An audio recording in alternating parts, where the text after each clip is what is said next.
Hello everyone, Craig here. I was planning on doing a proper video review for Battlefield 3, but unfortunately, this weekend a snowstorm hit, and my power was out all weekend, from Saturday to Monday. It sucked. It was miserable. And it had the effect of kind of taking the enthusiasm out of making a Battlefield 3 review. Because the game's been out for a week at this point. If you wanted it, you have it already. And if you needed more opinions on it, there are 1,000 reviews by 1,000 different publications. So I just really don't see the point in taking the time and effort to put a well-structured review together, because those things take quite a while to put together. I did write out a review, and if you wanted to read that, it's going to go up on fragnation.com as their official Battlefield 3 review at some point soon. It's not up right now, but it should be up relatively soon. And when it is, I will put a link to it in the description for this video, so you can go there to read my well-thought-out opinions on the game. So in lieu of a proper, structured video review, I'm just going to do this instead and give you guys my off-the-cuff impressions of what I thought of the game. First is the campaign, which is easily the weakest part of the game.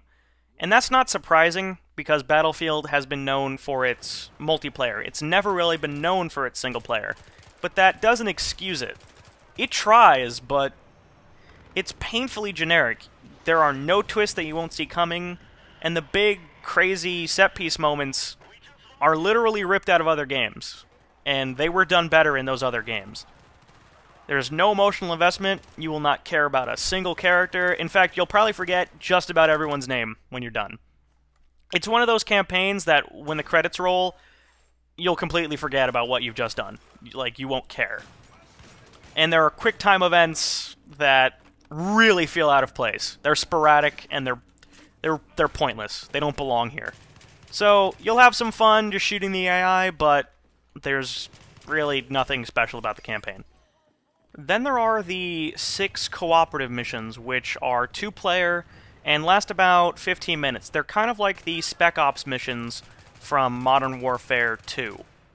And I played through all of them with Dan, and they are a lot of fun. They're actually better than the campaign. Maybe it's just because you have a buddy along, but there's something about running around and communicating and shouting enemy positions. It's just great. And the game sets up some pretty cool scenarios, like having one player fly a chopper while the other person is on the gunner seat, and there's a sniper mission where, like, you and your teammate will, like, count down from 3 and kill guys at the same time. They're a lot of fun, but once you're done with them, there's not much reason to go back, so it's a fun mode, but there's not a lot of value to it. So all that leaves left is the competitive multiplayer, and that's what the Battlefield series is known for. And thankfully, 3 doesn't disappoint in that aspect.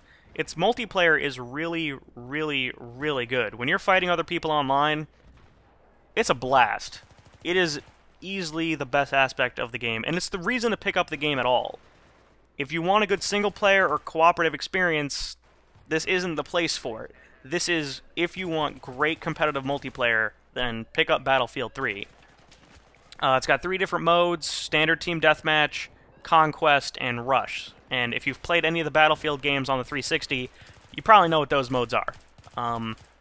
The objective-based modes are the best, because you have to kind of work as a team. In Team Deathmatch, pretty much everyone can lone wolf it and just run around killing whoever they want. But in the objective-based modes, a good teamwork is, I'm not going to say required, but it's heavily encouraged. With a group of friends, the game is even better. If you have a group of people who know what they're doing, and you're all communicating, and you're planning strategies like having 2 guys get in the helicopter to provide air support, while the other people are rushing on the ground to try and get the objective, it's a whole lot of fun. It is really incredible, and there's a lot to keep you coming back. There's a ton of stuff to unlock. There's 4 different classes, and if you have a favorite class, the more you play as it, the more it unlocks. So, like the Assault class, by default, they can drop medkits and heal their teammates. But if you play as them for a while, you'll unlock a defibrillator so you can revive your teammates and get them back and then fight a lot faster. And if you have a favorite gun and you keep using it, you'll get more for it. You'll get sights and laser sights and stuff like that. And it's great. It's a blast. And stuff is unlocked at a steady clip, so you're always constantly striving for that next thing. There are a couple problems with the online, but that's kind of to be expected because of the EA servers. None of their online launches have ever been smooth, ever. So occasionally games will drop out of nowhere, and you'll try to join a game with a bunch of friends, and you'll all be put on different teams and in different squads, and it's just kind of annoying. Hopefully these issues will get ironed out at some point, because they are legitimately the only real problem I have with the online. Other than that, it's a blast. It's a whole lot of fun.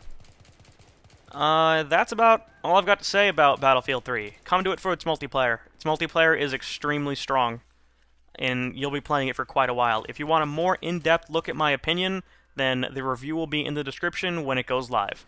Thanks for watching, guys.